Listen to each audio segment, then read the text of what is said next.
Hey guys, and welcome back to RIA'S World of Ideas.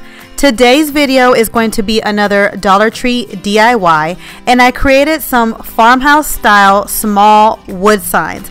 I love how this little DIY came out, and I was looking for things to add to my tier trays that is in my living room and my kitchen because, like I told you guys before, the holidays have passed and gone, the fall holidays, the Christmas holidays, and my tier trays that I created over Christmas time have been kind of bare.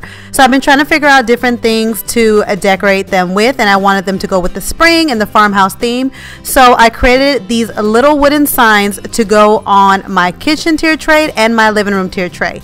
So if you guys would like to see how to create these little but cute farmhouse style wood signs, then stay tuned to this video. So for the two smaller wood signs, I'm going to be using this Farm Fresh notepad that I hauled to you guys in my Dollar Tree haul. And basically, I'm just going to cut out the pieces that I want to use from this notepad and kind of glue them together to create the front part, basically the front part of the wood signs.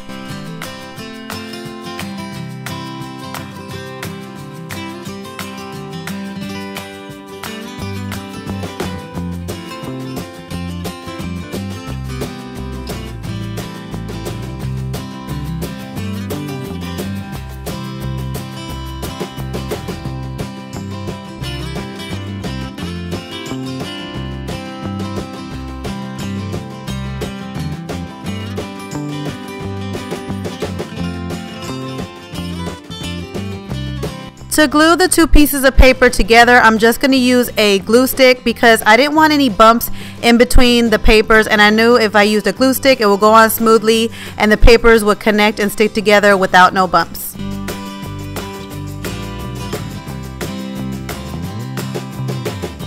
Whenever you're cutting out the pig, be careful to not bend it as you're cutting. I wasn't careful and I was actually bending it as I went, not noticing. And at the end, you can actually see the little bend lines in this metallic pig.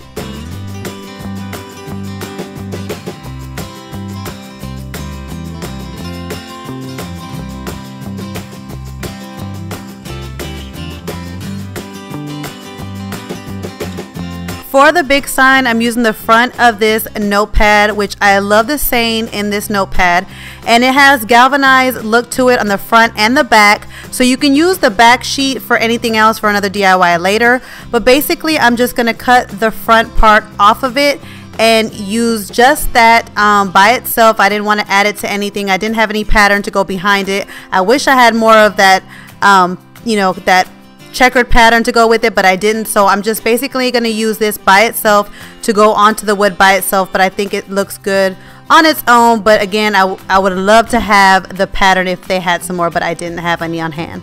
Now, to create the wood part for these wood signs, of course I'm going to be using the Dollar Tree Jenga blocks that you guys have seen me use in so many of my other DIYs. I love using this for all my wood DIYs because they're so easy to use. You can make them any size you want.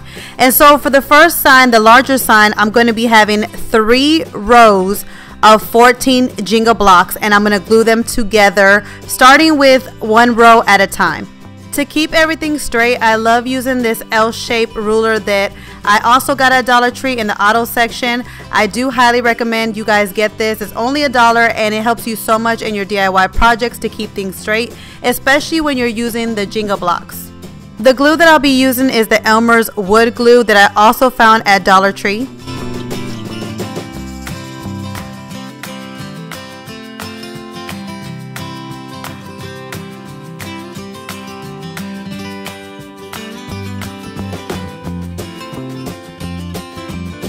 And this is how the wood piece looks once all the glue has dried. And the glue dries pretty fast, guys. Because this is unfinished wood, it doesn't take that long for this glue to dry. So you're able to move the block around within minutes.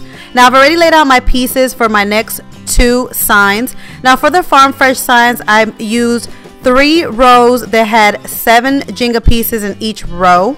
And then for the little, the smallest sign, the one that had the little pig on it, I actually used 2 rows for this sign that also had 7 Jenga pieces in each row. And as you can see, I positioned the papers in a different way on top of the wood blocks just because I wanted to have that thin border of that thin, wood border around both pieces. And then I just started gluing them just like I did the first wood sign.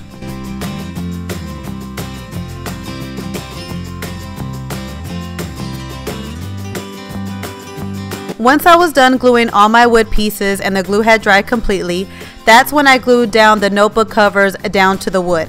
And I did so by using the same wood glue that I used to glue all the Jenga pieces together.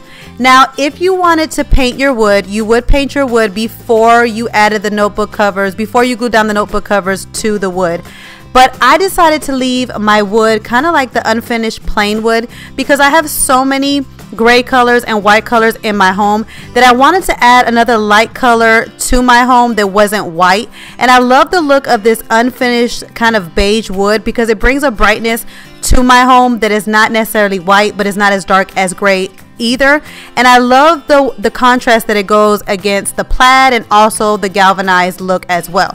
I love the look of this unfinished wood. But again, if you would like to paint your wood, you can. You would just have to do it before you add the notebook covers.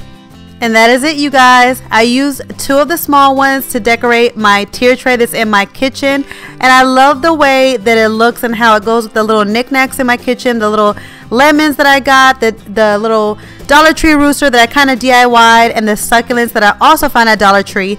This little tier tray looks so cute with these little signs in my kitchen. I just love how it came out.